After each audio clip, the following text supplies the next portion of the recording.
Welcome back. ഇന്ന് നമ്മൾ വന്നിരിക്കുന്ന ഒരു കസ്റ്റാർഡ് പുഡിങ്ങിൻ്റെ റെസിപ്പി ആയിട്ടാണ്. ഇതിൻ്റെ പ്രത്യേകത എന്ന് വെച്ചാൽ നമ്മളിതിൽ പഞ്ചസാര ഒട്ടും തന്നെ ചേർക്കുന്നില്ല.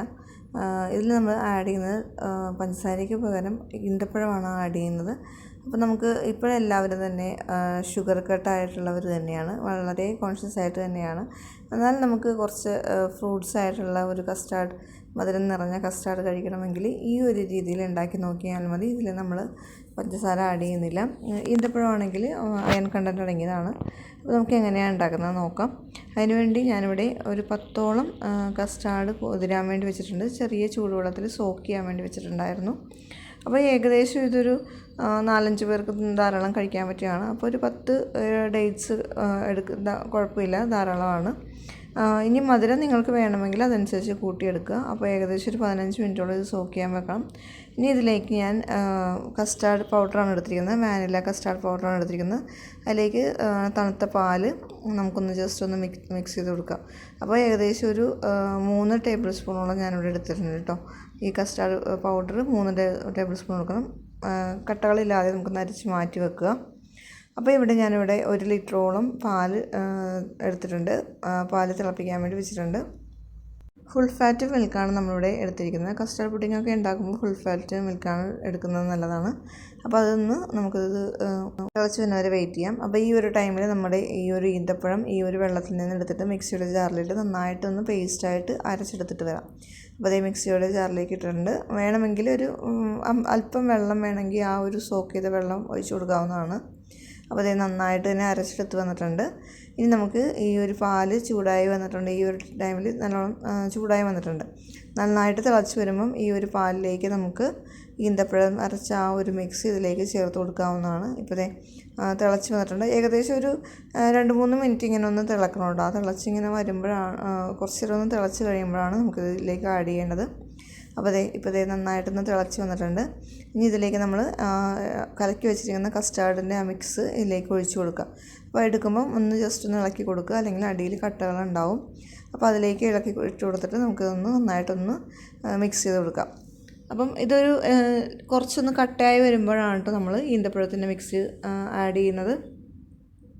അപ്പം നിങ്ങൾക്ക് ഇപ്പം ഇനി ഒരുപാട് കട്ടയായിട്ട് വേണമെങ്കിൽ അതനുസരിച്ച് ഒന്ന് ഇളക്കി കൊടുത്ത് ഒന്ന് കുറുക്കിയെടുക്കുക. ഞാനിവിടെ ഒരുപാട് കട്ടകളായിട്ട് എടുക്കുന്നില്ല. ഒരു ചെറിയൊരു തിക്ക് കൺസിസ്റ്റൻസിയിലാണ് ഞാൻ എടുക്കുന്നത്. ഇപ്പോൾ ഒരുവിധം ഒന്ന് എന്തായി വന്നപ്പോൾ ഞാനിത് ഈന്തപ്പഴത്തിൻ്റെ ആ ഒരു മിക്സ് ഇതിലേക്ക് ഇട്ട് കൊടുക്കുന്നുണ്ട്. അപ്പോൾ കസ്റ്റാർഡ് ഒരുവിധം ഒന്ന് കുറുകി വരുമ്പോഴാണ് നമ്മൾ ഇതിലേക്ക് ഇട്ട് കൊടുക്കേണ്ടത്.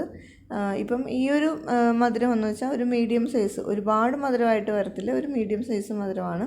ഇനി നിങ്ങൾക്ക് മധുരം കൂടുതൽ വേണമെങ്കിൽ അതനുസരിച്ച് ഡേറ്റ്സ് എടുക്കാവുന്നതാണ്. ഏകദേശം ഒരു 5-10 മിനിറ്റ് ഇങ്ങനെ 5 മിനിറ്റോളം ഒന്ന് നന്നായിട്ട് ആ കട്ടകളൊക്കെ ഒന്ന് മെൽറ്റ് ആവുന്നത് വരെ നന്നായിട്ടൊന്ന് ഇങ്ങനെ ഇളക്കി കൊടുക്കുക. അപ്പോൾ അതിൻ്റെ ആ ഒരു ഈന്തപ്പഴത്തിൻ്റെ ആ ഒരു എന്താണ് കേട്ടോ ആ കാണുന്ന ആ ഒരു കറുത്ത പോലെ നന്നായിട്ട് വേണമെങ്കിൽ നന്നായിട്ട് അരച്ചെടുത്തിട്ട് വന്നാൽ ഈ ഒരു കട്ടകളില്ലാണ്ട് കിട്ടാവുന്നതാണ്. അപ്പോൾ ഞാനിപ്പോൾ കുഴപ്പമൊന്നുമില്ല, ആ ഒരു കളറിൽ തന്നെ എടുക്കുന്നത്. അപ്പോൾ ഇതിലേക്ക് നമ്മൾ ഫ്രൂട്ട്സ് കട്ട് ചെയ്തെടുത്തിട്ടുണ്ട്. മാമ്പഴം എടുത്തിട്ടുണ്ട്, ആപ്പിൾ, അനാറ്, അതുപോലെ തന്നെ പഴം, പിന്നെ മുന്തിരി. കറുത്ത മുന്തിരിയാണ്. ഇനി ഗ്രീൻ കളറിലെ മുന്തിരി വേണമെങ്കിൽ എടുക്കാവുന്നതാണ്. ഇത് ഓരോരുത്തരുടെ ഇഷ്ടം അനുസരിച്ചിൻ്റെ അളവിൽ എടുക്കാം. അപ്പോൾ നമ്മുടെ കസ്റ്റാർഡ് കുറുകി ഞാൻ തണുപ്പിക്കാൻ വേണ്ടി കുറച്ച് നേരം ഒന്ന് തണുപ്പിക്കാൻ വേണ്ടി വെച്ചിട്ടുണ്ടായിരുന്നു. തണുത്ത കസ്റ്റാർഡിലോട്ട് ഇടുമ്പോഴാണ് കേട്ടോ അതിൻ്റെ ടേസ്റ്റ്. അപ്പം നമ്മൾ ചൂടാറിന് ശേഷം ഫ്രിഡ്ജിലോട്ട് മാറ്റി വെച്ചാൽ കസ്റ്റാർഡ് പുഡിങ് നല്ലോണം തണുത്ത് കിട്ടും. ഇനി ഇതിലേക്ക് ഞാൻ ആപ്പിൾ ഇട്ട് കൊടുക്കുന്നുണ്ട്. അതിന് ശേഷം മാംഗോ ഇട്ട് കൊടുക്കുന്നുണ്ട്, പിന്നെ മുന്തിരി, പിന്നെ പഴം. അപ്പോൾ ഇതിൻ്റെ അളവെന്ന് വെച്ചാൽ നമുക്ക് ഇഷ്ടമനുസരിച്ച് പ്രത്യേകിച്ച് അളവൊന്നും ഇല്ല. അപ്പോൾ ഞാൻ ഏകദേശം ഒരു കപ്പോളം എല്ലാം തന്നെ എടുക്കുന്നുണ്ട്. ഇനി ഇതിലേക്ക് നമുക്ക് അവൈലബിൾ ആയിട്ടുള്ള ഏത് ഫ്രൂട്ട്സ് വേണമെങ്കിലും ആഡ് ചെയ്യാവുന്നതാണ്. അപ്പം ഞാനിവിടെ ഇത്രയും ഫ്രൂട്ട്സാണ് ആഡ് ചെയ്തിരിക്കുന്നത്. ഇനി നമുക്ക് നന്നായിട്ടൊന്ന് മിക്സ് ചെയ്ത് കൊടുക്കാം. ഇനി ഇതിലേക്ക് വേണമെങ്കിൽ നട്ട്സും വേണമെങ്കിൽ കട്ട് ചെയ്തിട്ട് കൊടുക്കാം. അപ്പം എന്താ പറയുക, ഞാനിപ്പോൾ നട്ട്സൊന്നും ഇടുന്നില്ല, ഇത് ഇങ്ങനെ തന്നെ മാത്രമായിട്ടാണ് എടുക്കുന്നത്. അപ്പോൾ ഫ്രിഡ്ജിൽ വെച്ചപ്പോൾ ഒന്നും കൂടി ഒന്ന് കട്ടയായി വന്നിട്ടുണ്ട് നമ്മുടെ കസ്റ്റാർഡ്.